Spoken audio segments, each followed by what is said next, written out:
Hey everyone, it's Jolly Joe here. Have you been failing to meet up to Jacob's expectations and obtaining mere silver medals in Jacob's contests? And are you tired of having to reset all your keybinds every time because of the useless farms from other videos you've shown have been breaking down or it didn't work anymore? Well, if you've maxed farming fortune to the best of your abilities at the moment, there's only one other option to run to, and that is garden plot farming. Today I'll be showing each and every single one of you my most efficient, effective, and compact designs that I've personally built myself. Feel free to comment, share, subscribe, and if you end up liking the video, could you please like the video? I'll touch grass and let one kid out of my basement if you do. That's a promise. First off, I'd like to start by showing you guys the wheat, carrot, potato, netherwart design. So most people have it so it's wheat, potato, carrot, carrot, and so on and so forth. But this is way more efficient, way more effective, and it's because when you use the telepads at the bottom, you're teleported at the exact direction that you need to be for the next farm. So instead of having to turn all the way around and then start farming again for contests, you can just go straight through for contests and it's infinite farm for all of these. So this is a really easy, compact design for y'all. All you'll need to do is 5 blocks of dirt. Make sure you have 1 block for water on the side if you're doing any but netherwart. And then in the middle, I prefer carpet to do this. You're going to want to place all along the bottom, builder ruler on top all the way up, and then you're going to want to take out the middle so you can fit in between. Shift click builder ruler for 1, shift click builder ruler for 1, so on and so forth, all the way down to the bottom.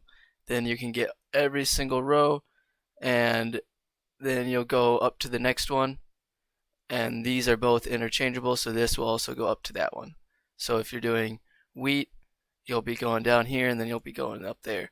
And then if you're doing carrot, blah blah blah, down here, and then you'll be going back up here on the other side. And for the netherwart, it's the exact same thing.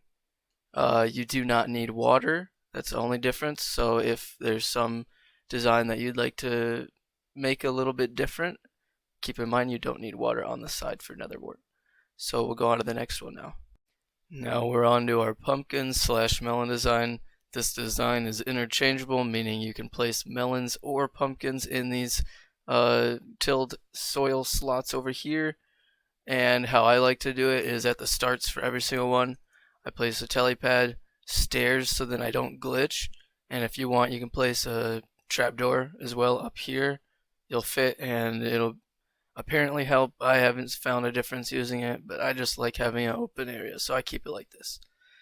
And you'll need, to start off with this, you'll need water for the first, so then you can touch all of them.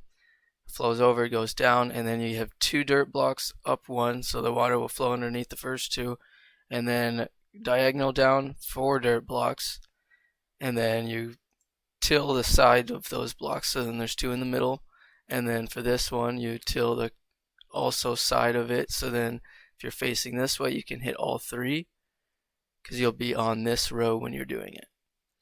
You'll go down 1, out, and then you go down another, out, and then the other telepad will be on the opposite side of the bottom row.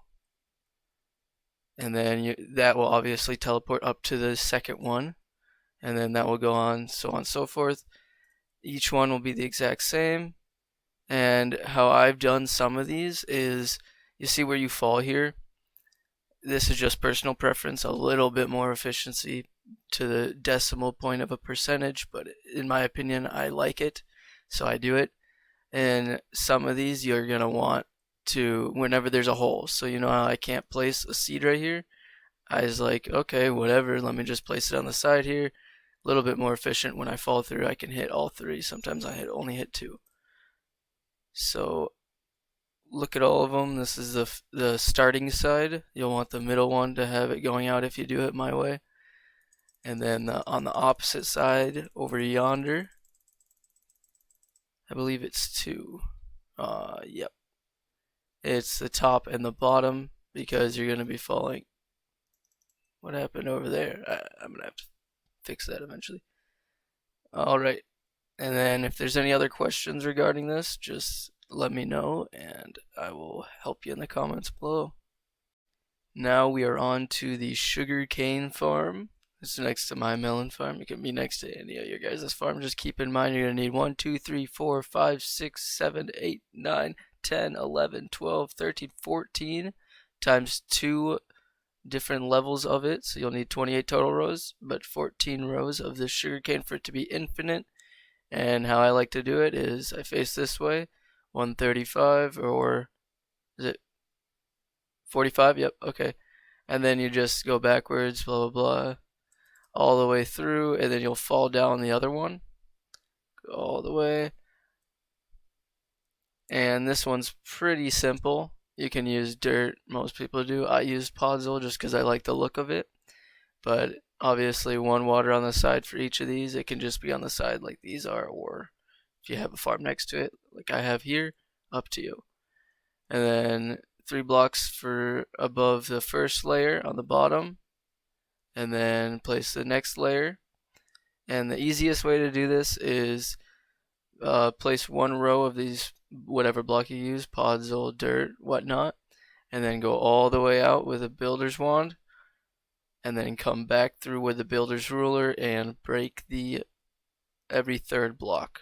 So then there's in the middle enough for water to be touching every single dirt or podzol. And then 3 blocks above, the exact same thing. And you don't need sea lanterns in the garden, so this is completely up to you. But you are going to want to have something so you don't go on to the next side. You know, like if it's just 1 block, that's fine. I just have it because I like it being even, so I did one on top as well. And that will be the entire for the sugarcane farm. Nothing else to cover. And thanks for checking it out. So this is one of my more recent builds, and I've edited it so then it is actually infinite because 2 plots just was not working for me. So what I did was I broke out whatever extra I could from the middle plot that you know is defaulted, but I have the frog middle plot, you know, whatever you choose, and it's actually exactly enough for 2 rows of cactus. And if you have 2 plots other than the middle plot, it'll be 3 total plots lengthwise over here, and then here it's about 2.5 plots lengthwise for what looks to be about 9 rows, and then another 2 on the side here. And your starting one, you're gonna want to have extra couple blocks so then you don't fall out. You're gonna want to go like this all the way down. Oh shoot.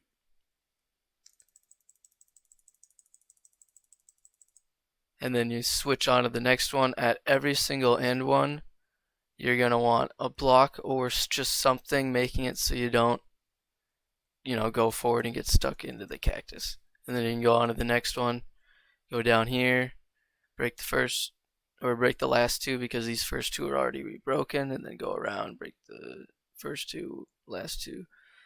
And this actually is exactly enough for 2 layers because they updated it. They do not grow up to 4 anymore, just 3. So you can have 2 layers on the garden. This is beautiful. I chose to do with red sand just because I like the look of it. You can do whatever you want. Sand, normal sand is fine as well.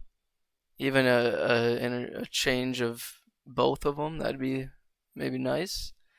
So what you're going to want to do is for after the first little slab one, so then you don't fall out the part where you spawn in, you're going to want 1 more, 1 block in between, and then you're going to want 6 blocks of sand in between that with 4 blocks of cactus in the middle of that.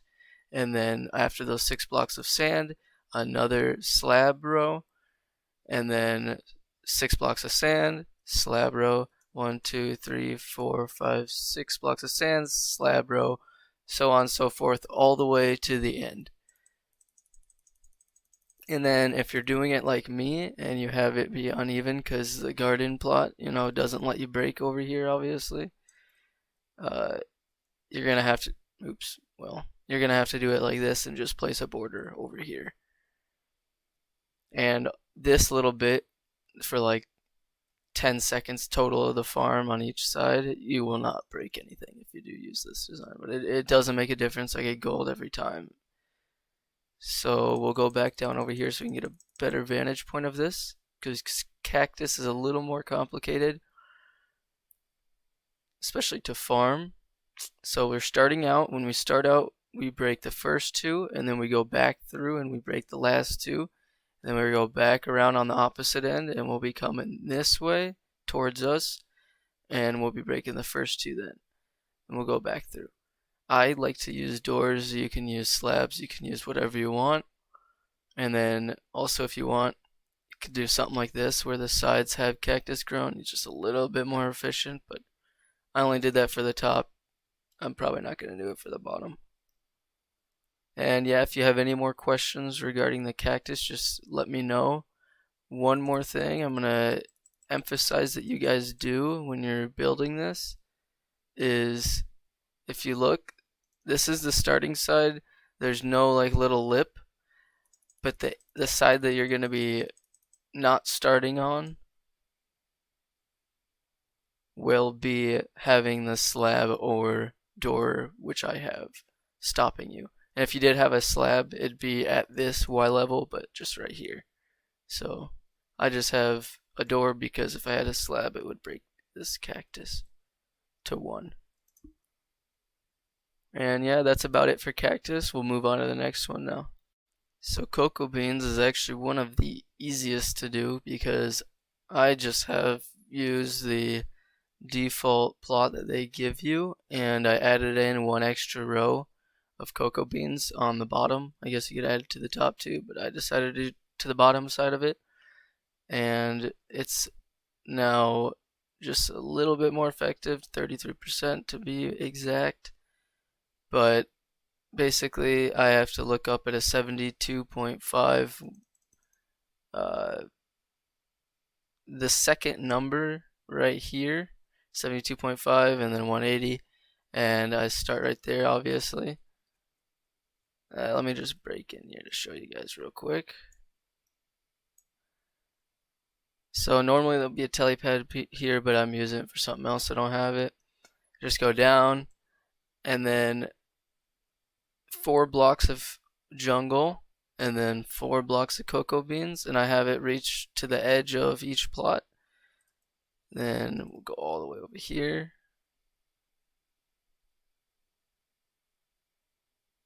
Also, if you really wanted to do this, you could have 2 layers. I just didn't. You could probably do 2 layers in 1 plot. I just didn't want to have to do the work.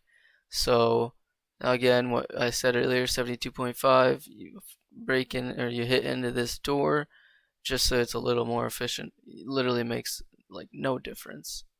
It's like 0.2 of a block.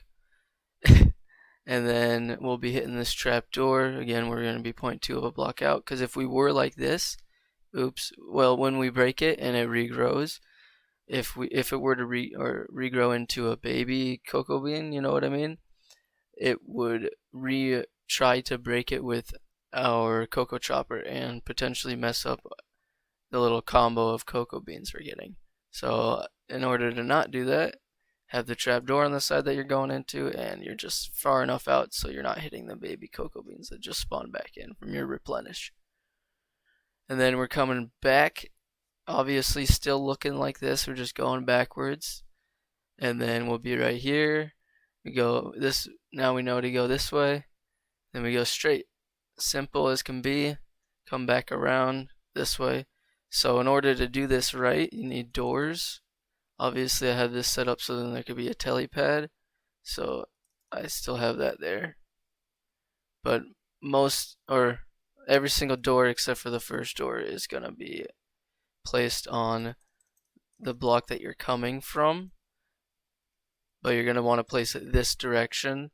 So if I were you, I'd just place a different block for whatever blocks are going to have the doors on, and then place it like this. I just have it so then you're closer in towards this block, so you can still break the cocoa bean, because if the door was on the other side, you would be too far from breaking the cocoa bean if you're looking at Y80 is 72.5. And that's it for cocoa bean. If you have any questions, leave in the comments down below, and we'll move on to the next crop. So this one I've actually come to my base for because I have not built this on my garden because I already got gold in it and maxed it out. I just don't really care for it that much anymore. I know you get like 10 to 20% more farming fortune on garden, so that's why I should build one there, but I just don't care enough. So this is the design that I made myself. I know there's other designs out there, but you can use literally whatever you want. But if you do this design, keep in mind you'll have potentially more space for other types of farms in your garden. Otherwise, just look up another mushroom farm to build because this is potentially an outdated farm, but I use it, I get gold, so up to you. So how you're going to want to do this is, so the side you're spawning on, one block sticking out, and then you're going to have one block on the side of where you're coming from. You're going to be mining this way, one block on the side from where you're mining from, 2 blocks in between, 2 air blocks, or in this case I have glass because it's just my design for my Netherwart farm. And so 2 blocks mycelium, 2 blocks mycelium, 2 blocks mycelium, and then you go all the way to the end of your plot or garden, whatever you are building this on. And just to make it look nice, I've done every other brown, red, but you could also just do brown, red, up to you, whatever you want. Doesn't make a difference in the long run, other than maybe like decimal of percentage. So yep, this is it for mushroom, and I hope you guys enjoy it. I'll just show you guys a little bit more of the farms that I have procured on my own island to show you how I've gotten the experience to build all these plots. So this one I actually like more than the garden plot ones because on some of those I don't have no blocks. On the ends of all these, if you look very close, okay, easy on the carrot, there's a note block every single time that you're ending or starting a new row. So then you don't even have to be looking at your screen. If you want to do this on your garden plot, feel free. You're just going to want to place it where the water would normally be. And keep in mind you can obviously break a water source or 2 on here because one water source reaches like 20 to 50 of the dirt soiled blocks. And that's it. I'll end you guys out with this outro. You guys are welcome. Have a splendid day. One more little thing before I depart. I wanted to show you guys the exact little yaw coordinates right here. These ones that you should be looking at when you're farming. And keep in mind, this first number is going to be interchangeable because of the direction you're looking and the way you built your farm for your specific farm. So this could be 180 or even negative 180 for you, depending on which direction you built your farm, because I will be looking this way for your farm, but you could be looking this way and farming like this. So just keep in mind this might be a little different. It just will be an even number and interchangeable by exactly one negative number before it or 90 degrees up or down. So 0, 180, negative 180, or negative 0 even. And then that's for every single one. And the second yaw is important for maybe like 2 of them. The wheat to wort and the cocoa mainly. Oh, and the melon pumpkin, so 3 of them. You're going to want to know the specific yaw if you build these farms on the second one as well. So that's this yaw, because you're going to be looking up for cocoa and whatnot. And this one will not interchange its negatives because up is negative and down is positive for the yaw thing. And this is all of them except for mushroom, because you guys may just build another mushroom farm. That's up to you. Thanks for checking out the video. Feel free to give a like. Feel free to comment. Ask any questions y'all got. And thank you for checking out the video. Have a splendid day.